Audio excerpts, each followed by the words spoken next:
We're taking stock of what's been lost and saved will inevitably turn to looking ahead and what could be rebuilt.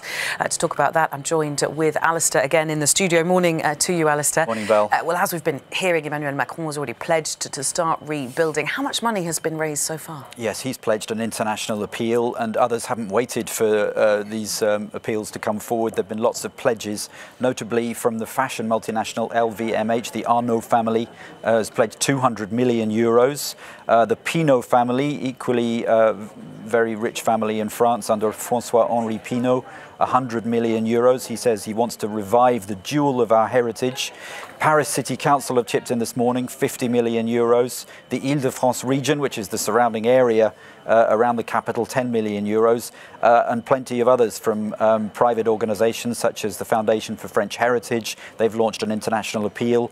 Several appeals on the internet have already raised, in terms of pledges, tens of thousands of euros, including D'Artagnan, a specialist in heritage financing, and some also coming from abroad as far away as the United States. I mean, we're talking about a cathedral that's 850 years old, so how long does it take to rebuild something like that? Well, it's President Macron, I think, has hinted that it could take decades, and certainly when this sort of thing has happened before, that's really the sort of timescale that we're looking at.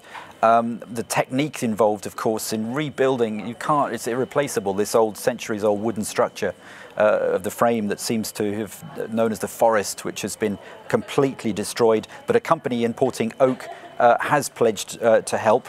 If we look at precedents, Reims Cathedral springs to mind. In northeastern France, it was destroyed by bombing in the First World War, but it was rebuilt over the course of the next 25 years using reinforced concrete, but it's now a prime tourist site.